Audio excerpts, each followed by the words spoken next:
Hi students, welcome back to rice smart study.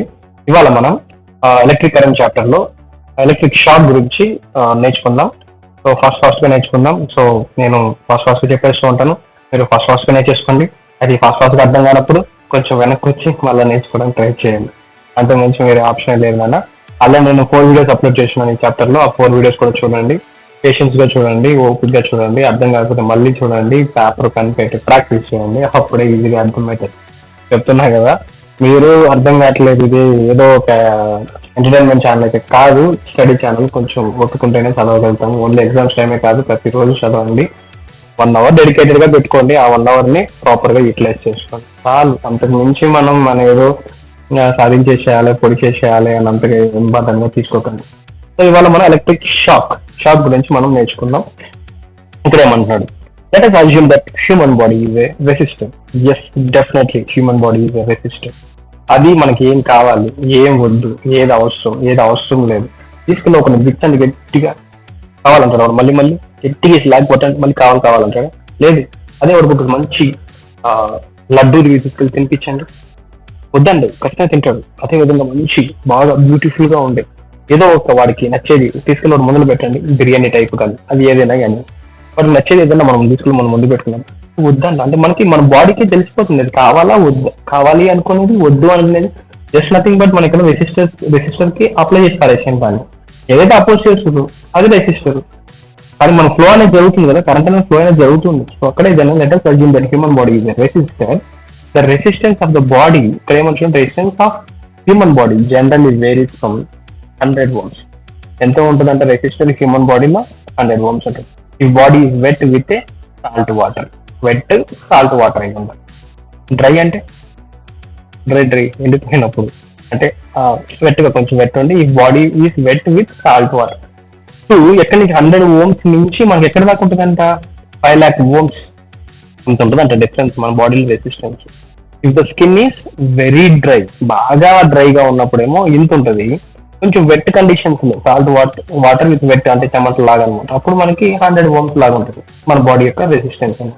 గుర్తుపెట్టుకున్నాను, human body యొక్క resistance అనేది 100 నుంచి 5 lakh ohms దాకా ఉంటుంది. బట్ 100 ohm ఎప్పుడు ఉంటుంది అంటే కొంచెం వెట్ కండిషన్స్, సాల్ట్ అనేది వాటర్ మన బాడీకి అనేది ఉన్నప్పుడు.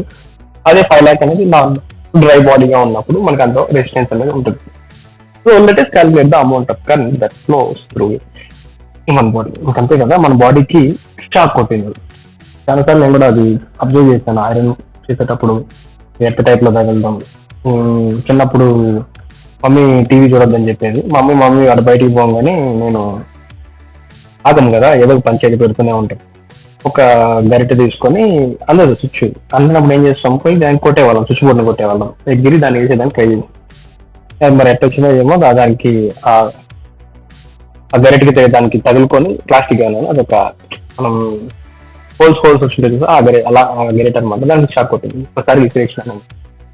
సో మన బాడీలో ఇంత కాదు, కొన్ని వీడియోస్ ట్రైన్ లో పైకి పట్టుకో అంటాడు, కొన్ని వదిలేస్తాయి, కొన్ని వదలవు.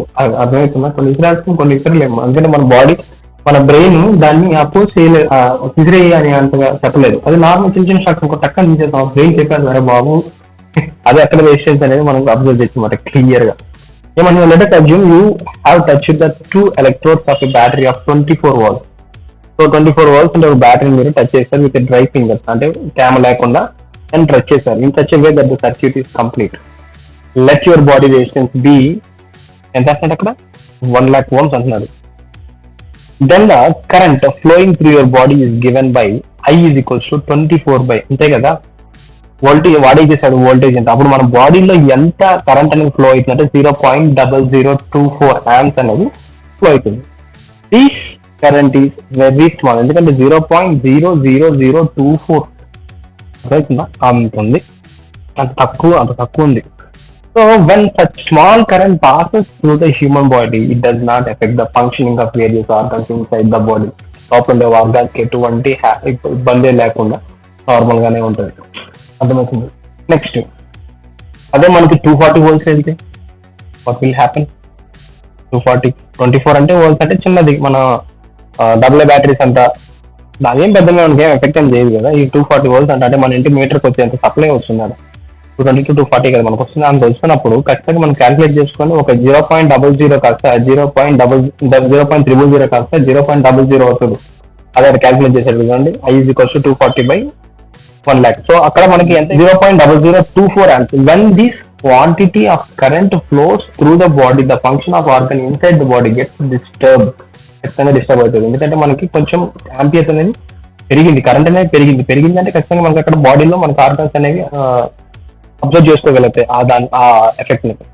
This disturbance inside the body is felt as electric shock. దాన్నే మనం ఎలక్ట్రిక్ షాక్ గా ఫీల్ అవచ్చు. ఇది మీరు చాలా సార్లు మనం మూవీస్ లో కూడా చూసుంటారు. ఇలా రబ్ చేసి చెస్ట్ పడుతుంటారు ఆ టైప్ లో అనమాట. అది ఆర్గాన్స్ అనేవి డిస్టర్బ్ అవుతాయి ఖచ్చితంగా. So it damages the tissues of the body which leads to decrease in resistance of the body. So అది ఏం చేస్తుంది, ఆ టిష్యూస్ ఆఫ్ బాడీ వాటన్నిటిని డిక్రీజ్ చేస్తుంది అనమాట. టిష్యూస్ అనేవి అప్పుడు డిక్రీజ్ అవ్వడం వల్ల మనం ఆ షాక్ అనేది ఫీల్ అవుతూ ఉంటాం. When this current flows for a longer time, ఇంకా అది కంటిన్యూగా వదిలేస్తే ఓకే, నో ప్రాబ్లం. ఒక వదలకుండా దాన్ని అంటే కొట్టుకుని కూర్చున్నాము అంటే మాత్రం damages the tissues increases and therefore the resistance of the human body decreases further. మనకి లోపల ఉండే అన్ని టిష్యూస్ అన్ని డ్యామేజ్ అయిపోయిందంటే ఆటోమేటిక్ ఆ షాక్ ఫీల్ మనకి ఇంకా చాలా డ్యామేజ్ అనేది లోపల జరుగుతూనే ఉంటుంది. మన కళ్ళు కింద పడిపోవడం కానీ లేకపోతే హార్ట్ అనేది తగ్గిపోవడం కానీ చాలా జరుగుతుంది. Hence, the current through the human body will increase. If this current reaches 0.07 amperes, it affects the functioning of the heart. First, then heart ki. And if this much current passes through the heart for more than 1 second, it could be fatal. అంటే అంతకుమించి ఎక్కువైపోయిందంటే ఇంకా పడిపోతాం, గిలగిల కొట్టుకుంటారు అంటారు. So ఆ type లో ఉంటుంది అనమాట ఆ body. If this current flows for a longer time, the person in electric shock is being killed. ఇంకా అదే కంటిన్యూగా అదే 0.07 amps కంటిన్యూగా పోతూనే ఉందంటే మనకి ఇంకా అవుట్ ఇంకా అడుగుతుంది. So the table 2 that describes the effects of electric current on human body. So ఇక్కడ టేబుల్ వచ్చేసరి నాన్న 0.001 ఇంత ఆంపియర్స్ పోతుంది అంటే కెన్ బి ఫెల్ట్, పడిపోయే ఛాన్సెస్ ఉంటాయి. అదే 0.005 పెయిన్ఫుల్ గా ఉంటుంది. 0.010 సో నాన్న 0 తగ్గిపోతున్నాయి, వాల్యూస్ అనేది ముందుకు వచ్చేస్తున్నాయి. So causes involuntary muscle contraction, అంటే కదా ఇలా బిగుసుకుపోతుంటాం కదా కరెక్ట్ ఆ టైప్ లో సింపుల్ చెప్పాలి. 0.015 causes loss of muscle control. ఇంకా అంటే మన కంట్రోల్ ఏముంటుంది, ఇలా పట్టుకొని ఎవరో ఒకరు వచ్చి కర్రతో కొట్టేదాకా మనం దూరం దాన్ని వదిలేసేదాకా అదేం ఇంకా అలా పట్టుకునే ఉంటాం. Muscle contraction. 0.070 if through the heart causes serious disruption, probably fatal if current lasts for more than 1 second. పడిపోతాం ఇంకా అంతే. దాని ఇంకా అదే 0.07 అనేది కంటిన్యూ ఫ్లో అయితే ఇంకా అది మర్చిపోవడం ఇంకా అన్ని. సో అదనమాట పరిస్థితి. From the above discussion, we can conclude that the electric shock can be experienced when there is a potential difference exists between one part of the body and other part. అంతే కదా, potential difference అనేది మన బాడీలో maintain అవుతుందంటే కదా అది మనకు లోపలికి వెళ్తూ కరెంట్ అనేది ఫ్లో అవుతుందంటే. సో అప్పుడు మన బాడీ దాని రెసిస్టెన్స్ అనేది అపోజ్ చేస్తే ఓకే, నో ప్రాబ్లం. అపోజ్ చేయలేదు అంటే మన happy second pose. Which when current flows through human body oppose చేయాలి, అప్పుడు లేకపోతే ఎవరు చాలా కోరుకోడు కదా, అపోజ్ చేయాలి. సో రెసిస్టెన్స్ అనేది బాడీలో ఉండాలి. అంటే ఎక్కువగా డ్రైగా ఉండే సర్ఫేసెస్ పైన తిరగడం, మన చేతుల్లో కానీ ఎక్కువ చెమ్మ లేకుండా స్విచ్ బోర్డ్ వేసేటప్పుడు కొంచెం క్లీన్ చూసుకొని స్విచ్ చేయడం, ఇలా అనమాట. చిన్న చిన్న బేసిక్ థింగ్స్ అని. ఇప్పుడు కొంతమంది బాత్రూమ్ పోతూ ఉంటారు, హీటర్ ఆన్ చేసి వేడి జరుపుకోలేదు మళ్ళీ వాటర్ జరుపుకుంటారు. అదే చేతులతోనే, ఆ ట్యాప్ చేతులతోనే మళ్ళీ స్విచ్ చేస్తుంది. ఇట్లాంటి అనమాట. అప్పుడు వెట్ అయిపోయినప్పుడు ఏమవుతుంది, ఆటోమేటిక్గా షాక్ అనేది మన ఓమ్స్ అది చెప్పారు కదా 100 ohms వెళ్ళిపోతుంది. 5 lakhs ఉండాల్సింది దగ్గర 100 ohms వచ్చేసినట్టే, ఈజీ షాక్ తగిలినట్టే కదా అది. సో బాత్రూమ్ దగ్గర కూడా స్విచ్ బోర్డు దగ్గర మనకి ట్యామ్ లేకుండా ఉండేటట్టు చూసుకోండి. So for example, skin offers more resistance than the organs inside the body. As long as current flow inside the body, the current and resistance of the human body goes on changing inversely. అంతే కదా, మనకి wet ఉన్నప్పుడు మనకు తగ్గుతుంది, dry ఉన్నప్పుడు పెరుగుతుంది resistance అనేది. So దాని గురించి మాట్లాడుతున్నాను inversely. Hence the electric shock is combined effect of potential difference electric current and resistance of the human body. అంతే కదా, మనకి కంబైన్డ్ రెసిస్టెన్స్ వాటి యొక్క కంబైన్డ్ ఎఫెక్ట్ నుంచే కదా మన పొటెన్షియల్ డిఫరెన్స్ అనేది మనం అబ్జర్వ్ చేసుకుంటాం. ఆ పొటెన్షియల్ డిఫరెన్స్ నుంచి ఎలక్ట్రిక్ కరెంట్ అనేది మనకి బాడీలో మనకి ఏ విధంగా రెసిస్టెన్స్ అవుతుంది అనే దాన్ని మనం క్లియర్గా అబ్జర్వ్ చేయొచ్చు అనమాట. సో ఇది కొన్ని క్వశ్చన్స్ అడిగిందన్న, వై డస్ ద బాట్స్, ఇది ఇంపార్టెంట్. బాట్స్ ఎందుకు అవి మంచిగా వెళ్ళి పెద్ద పెద్ద ట్రాన్స్మిషన్ లైన్స్ మీద కూడా కూర్చుంటాయి, అది ఏం కాదు.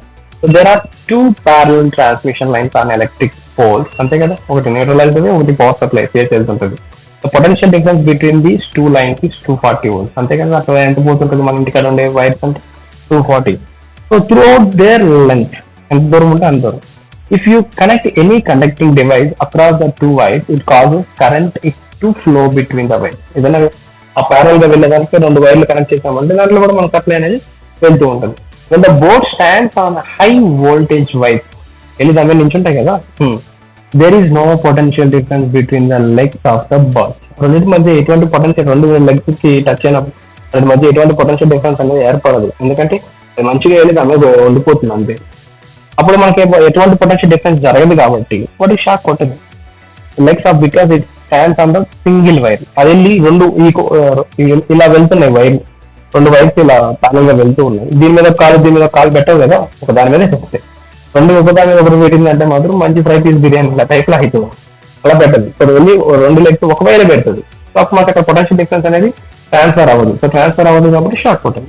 So it stands on the single wire, so no current passes through the bud and it doesn't feel any electric shock. కొన్నిసార్లు మీరు అబ్జర్వ్ చేస్తారో లేదో, ఆ 2 వైర్లలో అవి వెళ్ళి నిల్చున్నప్పుడు షాక్ కొట్టదు, ఎగిరిపోయినప్పుడు షాక్ కొట్టదు. ఎప్పుడైతే అవి ఎగిరేటప్పుడు రెక్కలు విదిరిస్తుంటాయి చూసావా, ఈ కాలు తీసే టైం ఒక సెకండ్ గ్యాప్ లో ఈ రెక్క వెళ్ళి దాన్ని తగలడం, అట్ టైంలో అవి షాక్ కనబడిపోతూ ఉంటాయి.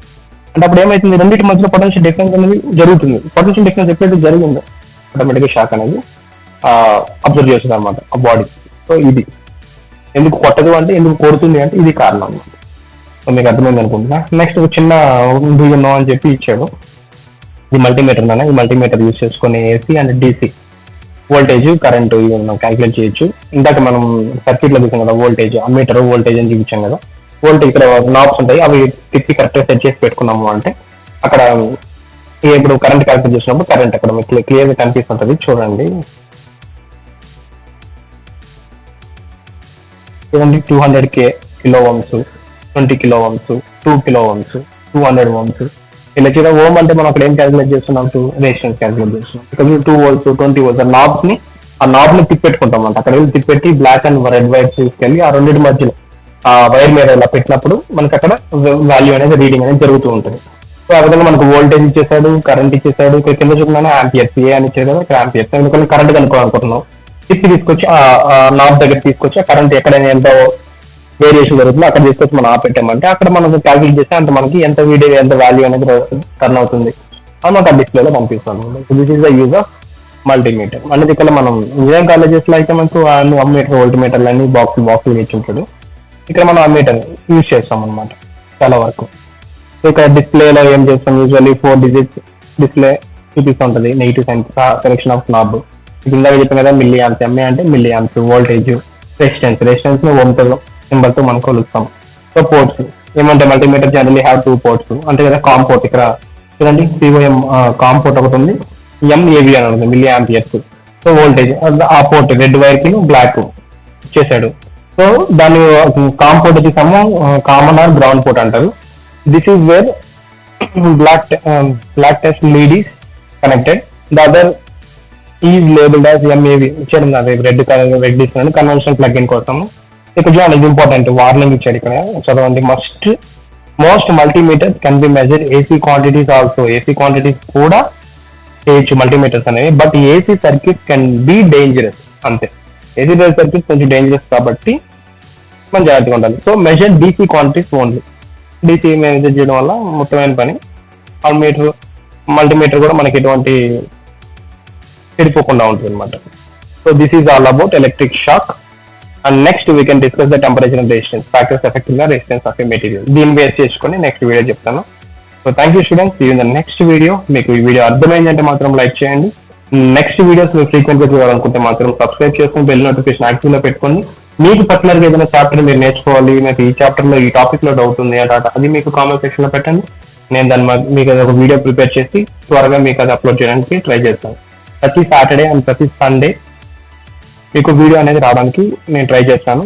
So don't stop learning, keep learning, keep loving, keep doing something on the study, then only you can get succeeded. Thank you, students. See you in the next class. Bye bye now.